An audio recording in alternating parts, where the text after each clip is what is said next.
Hello everyone, कैसे हैं आप सब लोग। और मैं आपसे बहुत दिनों के बाद एटलीस्ट पूरे शायद 10 दिन ही हो गए होंगे। आज दशहरा है तो happy Dussehra to all of you. Actually ना मेरी शक्ल देखकर और मेरी आवाज़ देख के आप लोगों को लग रहा होगा मेरी तबीयत बिल्कुल भी ठीक नहीं थी। शायद सेकंड या थर्ड नवरात्रा था, उसी दिन से मेरी तबीयत बहुत ज़्यादा ख़राब हो गई थी। गला ख़राब, जुकाम, फीवर, मतलब वायरल हो गया था।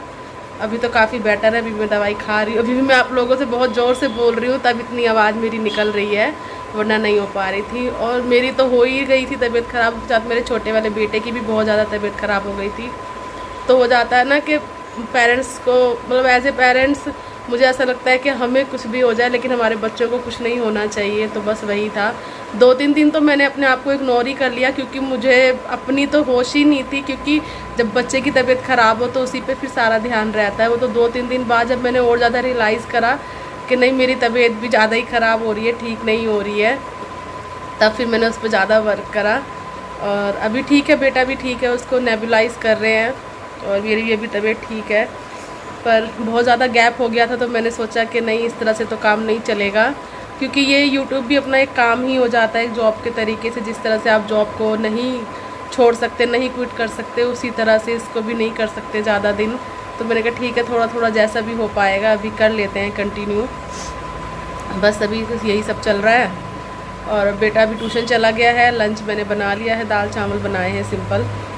और अभी देखते हैं, बहुत सारे काम पड़े हैं। अब जब 7-8 दिन घर में आप बिस्तर में पड़े हों तो घर की हालत आप सोच ही सकते हैं। कोई कितना भी करे लेकिन उतना नहीं कर पाता है ना। हस्बैंड और बच्चे मिलके भी कितना भी कर लें पर नहीं हो पाता है। तो अभी बस वो क्लीन व्लीन करा है कल से मैंने। अब थोड़ा थोड़ा करके हो ही जाएगा। किचन सबसे ज़्यादा मैस हो रही है, आधी मैं समेट चुकी हूँ, आधी अब देखते हैं धीरे धीरे करके कर लेंगे। और अभी करवा चौथ भी आने वाला है, उसकी भी मुझे शॉपिंग करनी है। शॉपिंग आप लोग बोलेंगे तबीयत ख़राब हो रही है और शॉपिंग करनी है, पर क्या करें, कुछ चीज़ें जो करनी होती हैं वो तो करनी ही होती हैं। और शायद थोड़ा सा बाहर निकलें तो मूड भी शायद थोड़ा सा ठीक हो जाए। तो अभी देखते हैं, मार्केट जाना है, कपड़े भी लाने हैं और भी सामान लेकर आना है। समझ में नहीं आ रहा है क्या क्या करें। वैसे इस बार मैं सोच रही हूँ कि सूट पहनूँ करवा चौथ पर, क्योंकि हर साल तो साड़ी ही पहनते हैं। लहंगा भी एक बार नहीं 2 बार मैं लहंगा भी पहन चुकी हूँ। तो अब की मन है कि सूट पहने। अब देखते हैं सूट मिलता है या नहीं मिलता, क्योंकि मेरे साथ प्रॉब्लम वही हो जाती है, जिस चीज़ के लिए मैं ज़्यादा एक्साइटेड होती हूँ ना, मेरी वो चीज़ कभी पूरी नहीं होती है। अभी देखते हैं, एक बार पहले भी मेरे साथ ऐसे हो चुका है। तो सूट मिल जाता है कोई अच्छा सा तो देखते हैं, फिर तो मार्केट जाएंगे तो आपके साथ शेयर करेंगे वो चीज़। हेलो, कल के बाद डायरेक्ट मैं आपको आज मिल रही हूँ। अगर मतलब नेक्स्ट डे ये व्लॉग मेरा कल से मैंने स्टार्ट किया था, पर लेकिन हो नहीं पाया कंटिन्यू। तो रात को, मतलब शाम को, बच्चे रावण की ज़िद कर रहे थे। कल दशहरा था, पर रावण तो यहाँ कहीं इस बार बना ही नहीं था। हमारी सोसाइटी में हर साल बनता था, पर 2 साल से जब से कोविड हुआ है तब से तो यहाँ भी बंद हो गया है रावण का। तो इस वजह से अब उनको हो रहा था कि हमें कहीं दिखा के लाओ। तो फिर पापा ने कहीं ढूंढा भी पर नहीं हुआ, तो वो बच्चे फिर ज़िद करने लगे कि चलो बाहर ले चलो, क्योंकि बहुत टाइम हो गया था वो लोग बाहर कहीं घूमे भी नहीं थे। तो थोड़ा सा उनको ले गए थे हम। तो वहीं ये हुआ कि चलो फिर मार्केट भी चलते हैं, तो मार्केट से कपड़े वगैरह भी देख लेंगे। और कपड़े देखने का वही मैंने आपसे बोला था, मैं जिस चीज़ के लिए ज़्यादा एक्साइटेड होती हूँ वो चीज़ नहीं मिलती है। तो मैं सूट लेना था, मुझे रेड कलर का, मेरा मन था कि मैं करवा चौथ पे रेड कलर का सूट पहनूं, पर नहीं मिला। इतनी शॉप ढूंढी है, इतनी शॉप ढूंढी, एक रेड कलर का सूट मुझे नहीं मिला।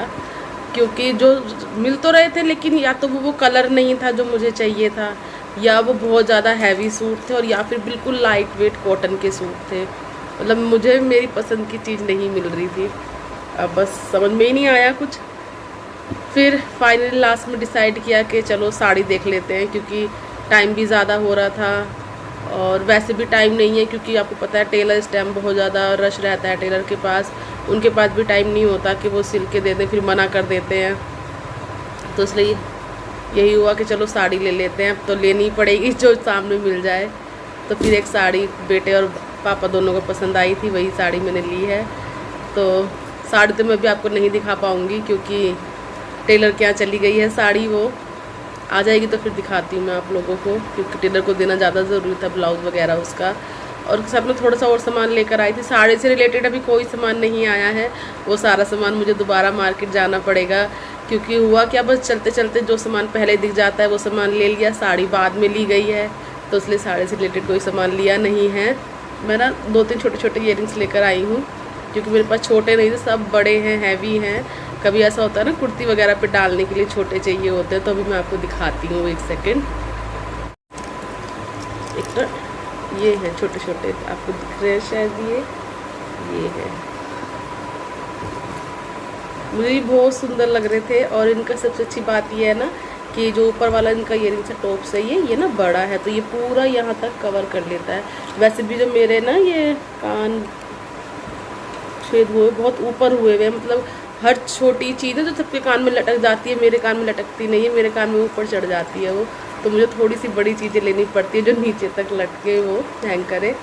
तो ये है, ये ना गोल्डन ऑक्सीडाइज में है, जैसे सिल्वर ऑक्सीडाइज होता है ना, ऐसे ही ये गोल्डन में, मतलब बिल्कुल जैसे ना गोल्ड वाली फिनिश नहीं है इनकी, जैसे गोल्ड ज्वेलरी की होती है, ये थोड़ा ऑक्सीडाइज में है। एक मैं ये वाले लेकर आई थी टसर टाइप के, ये ना जैसे डेली कुर्ती वगैरह डालते हैं, सूट वगैरह, तो उस पर ये अच्छे लगते हैं, ये ऐसे ये। और ये मल्टी कलर में है तो किसी भी कलर पे चल जाएंगे ये है ये। और एक है ये झुमकी वाले, मुझे ना झुमकी वाले बहुत अच्छे लगते हैं, ये देखिए, ये आपको दिख रहे हैं, पास से फोकस नहीं ले रहा है, मुझे अच्छे लग रहे थे ये छोटे छोटे से। और एक दो मेकअप का सामान लाई हूँ। साड़ी का तो जब मैं साड़ी का सामान लाऊंगी तो अब आपके साथ शेयर करूँगी, पर अभी तो मैं नहीं लाई हूँ साड़ी का कोई भी सामान। अभी उसकी चूड़ी लानी है, ज्वेलरी लानी है, और एक दो और चीज़ें हैं, अभी उसका पेटीकोट भी नहीं आया है। सब्जी वब्जी भी देखो क्या बनाऊँ, एक तो मुझे ना कुछ अच्छा नहीं लग रहा है खाने, मुंह का टेस्ट बिल्कुल ख़राब हो रखा है, कुछ भी चीज़ ऐसी नहीं है जो मुझे अच्छी लगे। अभी भी मैं सुबह की उठी हुई हूँ, और सुबह से अभी 3 बज रहे हैं, और मैंने अभी ना सुबह की एक ब्रेड खा रखी है। खाना खाने बैठी थी लेकिन मन ही नहीं करा, इच्छा ही नहीं हो रही, अंदर अच्छा ही नहीं लग रहा मुंह में कुछ भी। तो अभी देखती हूँ कुछ अच्छी सी सब्जी, हरी सब्जी मिल जाए तो फिर वो बनाती हूँ, देखो शायद थोड़ा मूड ठीक हो जाएगा। और आप लोग बताइए, आप लोग क्या क्या तैयारी कर रहे हैं करवा चौथ की। अभी तो मुझे तो बहुत काम है, अभी मेरी स्किन भी देखिए कितनी ख़राब हो रही है, वैक्सिंग वगैरह भी करानी है, सब डेड स्किन हो रही है बहुत ज़्यादा। देखते हैं क्या क्या काम हो जाएंगे और क्या क्या काम मैं कर सकती हूँ। तो चलिए अभी आपको एक दो सामान और दिखाती हूँ जो मैं मेकअप का लेकर आई हूँ, क्योंकि सब सामान ना ख़त्म हो रहा था। एक्चुअली मैं ज़्यादातर सामान ना करवा चौथ पर ही खरीदती, मतलब साल में एक बार ही, क्योंकि कहीं आना जाना इतना होता नहीं है। अब इतनी किसी की शादियाँ भी नहीं, पहले तो ये होता था कि चलो शादी है किसी की तो वो उस तरह से चीज़ें हो जाती थी, पर अब तो वो भी नहीं है, तो इसलिए यही एक बचता है कि इसी पे ख़रीदा जाता है। और सामान मेरे पास सब थे। कुछ सामान ऐसा होता है जब मैं इधर उधर जाती हूँ, कभी अपनी ससुराल जाती हूँ तो वहाँ छूट जाता है, मायके जाती हूँ तो वहाँ छूट जाता है, या जैसे हम जब तीनों बहनें हम इकट्ठा होती हैं तो वो मिक्स हो जाता है सामान सारा, मतलब हम बातों में मस्ती में इतने मशगूल हो जाते हैं, फिर हमें होश नहीं होती, वो हमारा सारा सामान मिक्सअप हो जाता है, एक दूसरे के यहाँ पहुँच जाता है, तो फिर वापस लेने का तो कोई मैटर ही नहीं बैठता है, बस वो जिसके पास जो चला जाता है तो चला ही जाता है वो। तो अभी ये ना मैं एक ये कॉम्पैक्ट लेकर आई हूँ, ये मेरा ये ख़त्म होने को है, बिल्कुल थोड़ा सा ही है उसमें, ये फिटमी का ही यूज़ करती हूँ मैं। अधिकतर प्रोडक्ट मैं मेबेलिन फिटमी के और कलर बार के ही यूज़ करती हूँ, और ये मेरा शेड 220 है इसका लूज़ पाउडर। ये तो मेरा सारा गिर के ख़राब हो गया था तो मुझे दूसरा लाना पड़ा है। ये भी कौन सा शेड है ये देखना पड़ेगा मुझे, मीडियम है शायद ये ना, इसमें 2 या 3 ही शेड आते हैं, तो ये मीडियम वाला है शायद, देखना पड़ेगा मुझे ये। और एक ये फाउंडेशन फिटमी का ही मेरे पास, मुझे ये सबसे ज़्यादा पसंद आता है। एक इसके मैंने 2-3 ये जो उसका आता है ना सुपर स्टे वाला वो भी यूज़ किया है, पर मुझे यही ज़्यादा बेटर लगता है, तो मैं यही लेकर आई हूँ अपना। वो भी है अभी इसमें थोड़ा बचा हुआ है, पर मुझे ये चाहिए था तो मैं ये एक और लेकर आई हूँ। और अभी ये ना पंप में आना लगा है, पहले ये बिना पंप के आता था, अब ये पंप में आने लगा है, जैसे सुपर स्टे वाला आता है ना पंप में, ऐसे ही। और इसकी फिनिशिंग बहुत अच्छी आती है, सुपर मैट में होता है ना, ये मैट फिनिश देता है बिल्कुल। ये भी शेड 220 ही है मेरा। और एक ये कॉम है, ख़राब हो गई थी कॉम। और ये हैं ब्यूटी ब्लेंडर, स्मॉल वाले हैं ये, आईज़ वगैरह के मेकअप करने के लिए ना। बड़े वाले तो हैं मेरे पास, मुझे छोटे वाले चाहिए थे। तो ये पूरा पाउच ही मिल रहा था तो मैंने फिर ये ले लिए इसके। और ये टाइनी से बिल्कुल छोटे छोटे से, बहुत ही क्यूट लग रहे हैं। बच्चे तो उनको खेल समझ रहे हैं। इसमें 5 हैं शायद ये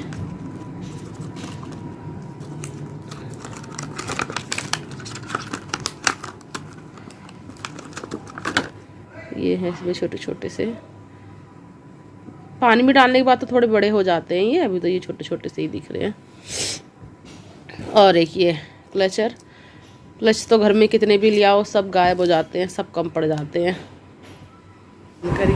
चलिए फिर, अभी तो यही सामान था जो मैंने आपको दिखाया है। अभी और सामान लाना है तो वो भी आपके साथ शेयर करूँगी। चलिए फिर अभी पहले सब्ज़ी लेने चलते हैं, देखते हैं कुछ मिल जाए तो। अगर आज कुछ सब्ज़ी नहीं समझ में आई तो फिर मैं शायद अंडा करी बनाऊँगी आज, क्योंकि बहुत दिन हो गए हैं बनाए हुए। बेटा मेरा मना कर रहा है अंडा करी नहीं। और ये देखिए, ये ना स्टीमर रखे हुए हैं, बेटे का स्टीमर, मेरा स्टीमर, नेबुलाइजर उसका और मेरा स्टीमर। और ये है बॉटल में जो है ना ये येलो कलर का, ये गिलोय का पानी है। ये मेरी सिस्टर बनाकर लाई थी, उसने कहा तू आलसी है, मुझे पता है बनाएगी नहीं, वही बनाकर लाई थी मेरे लिए। और अभी घर की हालत आप देखेंगे ना, दवाइयों का ढेर लगा हुआ है। एक सेकंड देखो, मैं आपको दिखाती हूँ।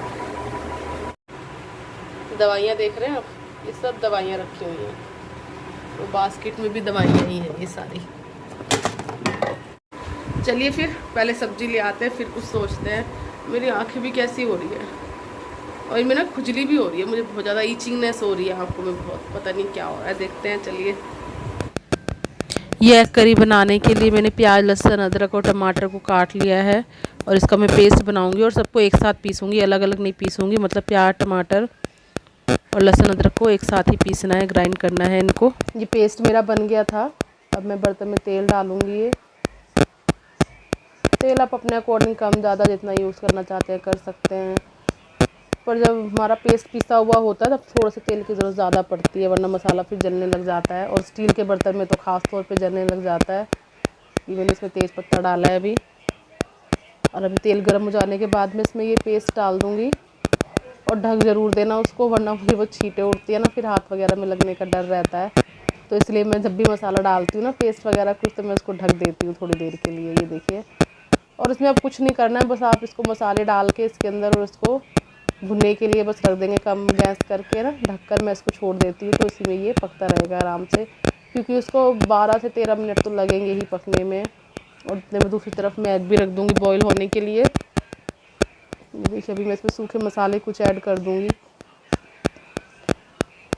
ये नमक, थोड़ा सा इसमें मैं चिकन मसाला डालूँगी, थोड़ा हल्दी पाउडर, मिर्च मैंने थोड़ी इसमें तेज़ रखी थी, क्योंकि वही था ना कि मुंह में कुछ अच्छा नहीं लग रहा था, तो मुंह का टेस्ट अच्छा हो जाए, तो मैंने इसमें थोड़ी सी मिर्च तेज़ रखी थी। अब इसको ढक के पकने के लिए रख देंगे। और आप लोगों को आज का वीडियो मेरा कैसा लगा बताइएगा। थोड़ा सा भी पसंद आया हो तो लाइक करिएगा, शेयर करिए और चैनल को सब्सक्राइब ज़रूर करिए।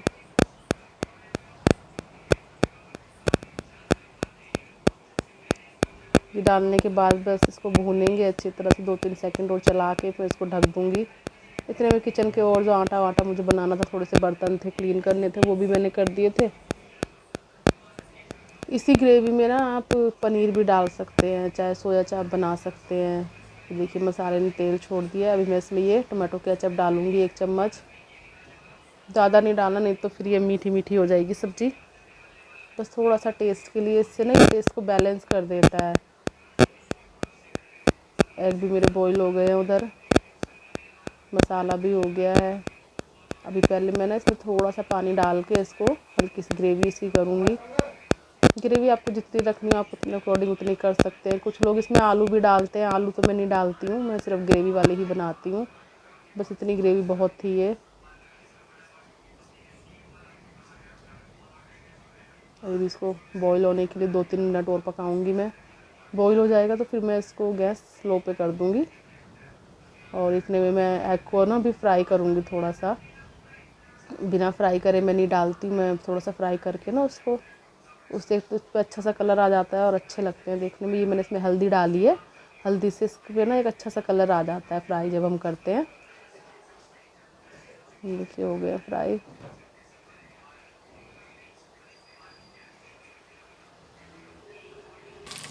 बहुत से लोग बिना फ्राई करे डालते हैं, पर मैं तो फ्राई करके ही डालती हूँ हमेशा। अभी मैं इसमें ना एक कट लगाऊंगी जिससे ग्रेवी ना इसके अंदर तक चली जाए, क्योंकि 2-3 मिनट में और पकाऊंगी ना इसको डालने के बाद भी। तो चलिए फिर यही था मेरा आज का छोटा सा व्लॉग। आई होप आपको पसंद आएगा। मिलते हैं आपसे कल एक प्यारे से अच्छे से व्लॉग के साथ। ये देखिए ग्रेवी हो गई और कितना अच्छा कलर आया है ग्रेवी में। फिर मैं इसमें एग डाल के ना 2-3 सेकंड और पकाऊंगी और फिर गैस को मैं कर दूंगी बंद। अभी मैं इसमें ना नमक टेस्ट कर रही थी, क्योंकि मुझे लग रहा था कि इसमें नमक तेज़ है, पर तेज़ नहीं था, बिल्कुल ठीक था। अभी देखिए ग्रेवी का कलर कितना अच्छा हो रहा है। चलिए फिर मिलते हैं कल आप लोगों से। बाय।